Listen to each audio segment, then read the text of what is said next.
So my name is Daniel John Peters, I'm a director cinematographer, and today I am hijacking the Photo Gear News YouTube page. Okay, so this is my main bag. This is the Tenba Cinelux Roller 21. I currently have the Rode 2, and what I prefer about this one is it opens up this way rather than open up the flap and closing it, and that can create kinds of dust and dirt into your camera bag. So let's open this up. And first things first, let me just get these headphones out of the way. I got the GH5 in here with the Lumix Leica 12mm 1.4, and it's an amazing lens and I love it on this camera. So that's the camera out of the way. That's the GH5. Love this little guy. And I got these headphones because I like to have noise canceling headphones because it's great for the Ursa cameras, and it's great to have anyways if you're on set to make sure you're just paying attention to audio. Then I got some step up, step down rings for all my lenses.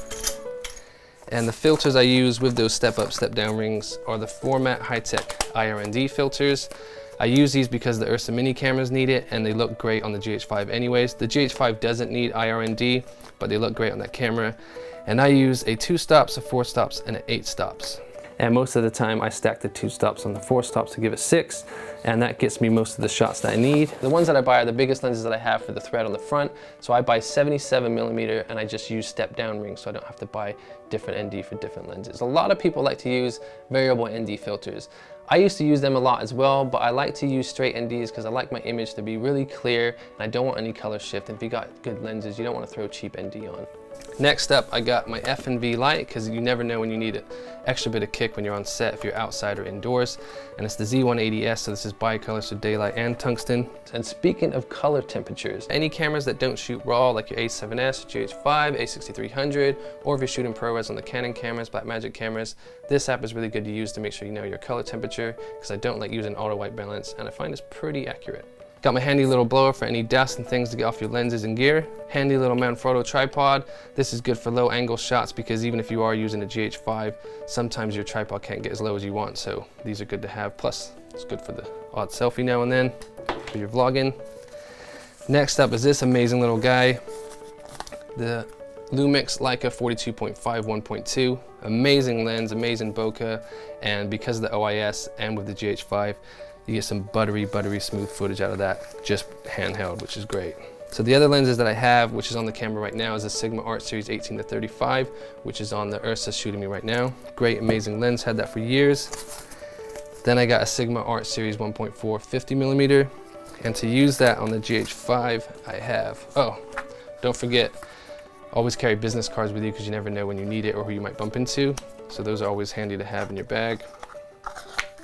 So yeah, because I shoot on the GH5, I just got a normal EF to micro four thirds adapter. This one's super cheap, so it doesn't really control aperture, so you're stuck on whatever your lens is stuck on. So if it's wide open, you're only gonna shoot wide open, closed down. I really need to update that. It's a good little piece of kit, but sometimes you wanna change your aperture.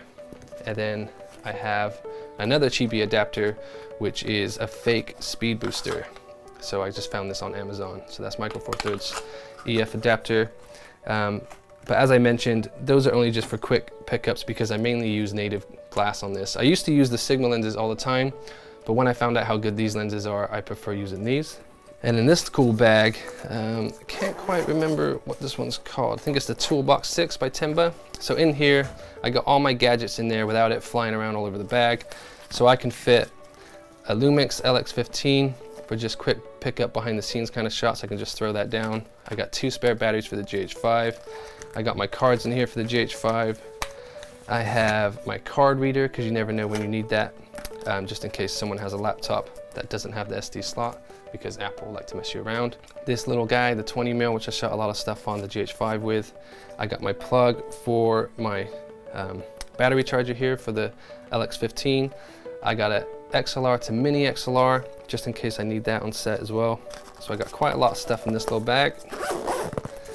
In my other bag, I have, so I got some spare batteries for my mics, and I also carry 2 Apple headphones with me, just in case I get something wrong with my other headphones and just in case I forget my headphones. So I always have those spare. I got some Allen keys and some screwdrivers and things like that. And I also carry some more step up, step down rings. Now, why would I carry those? in a separate bag to the step-up rings I mentioned earlier. So basically, in this bag, my step-up, step-down rings are only for switching between the Sigma lenses, so I know those are ready to go in there. And then for these, to use the filters, the format IR&D filters with the GH5 on micro four third lenses, because I know the sizes are quite smaller, I have those in there, so I know those are just for the micro four third lenses. And on the other side, I have some blue tack, because you never know when you need blue tack, some spare cables for the card readers, and some Allen keys and things like that. So on the side here, I have the Ceremonic mic, which is great to throw on top of the GH5 for just some pickup kind of mic shots or some vlogging shots. And what's great about this, if you are vlogging, sometimes if you have the Rode mics on the cameras, it only picks up you, so if someone else is talking and you face it the other way, you won't pick up what you're talking to the other person, so you're only going to hear him and you be a bit muffled. So what's cool about these is you can turn one mic one way and have this mic face you, and you get fairly good sound both ways, and it's a pretty cool piece of kit. And it's also good for cameras like the A6500 because it also has a headphone slot, and we all know those Sony cameras don't have a headphone slot, so that's good. So you're monitoring what you get out of here, not in those Sony cameras, but I got a review on that on my page if you checked it out. So this is a cool piece of kit. Okay, so I've also got my lav mics here. I got two sets because when you shoot weddings, you usually got to mic up the groom and the bride, so to have two sets is good. And if you're shooting corporate work, you never really have more than two people on camera at the time. So I find two sets gets most jobs done. And these are great little ones, the Sennheiser EW100G3 series. And I've also got one on right now. And I also carry a screwdriver for camera plates and things like that. So one tip, if you're flying, don't put screwdrivers or Allen keys in your carry-on bag because they'll take those away from you, and when you get on set or you're doing a shoot, you got nothing to unbolt your camera gear or anything like that. So put this under the plane, not on the plane, but always have them with you when you're traveling.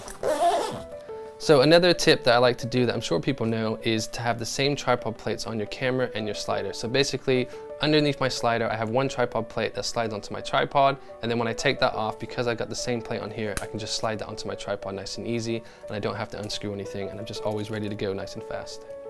And the other side, I have my Sennheiser 416 mic. So I use this for boom mics. I don't use it that often because I mainly use lav mics, but anytime I need some boom mic action, I use the Sennheiser 416. So I always make sure I have my trusty G drives with me because I love these drives. They're nice and small and compact, 1 terabyte, 2 terabytes, and they look cool as well. My laptop goes in a different bag, and that way I can make sure I can always offload footage, whether I'm just shooting tests or if I'm with a client.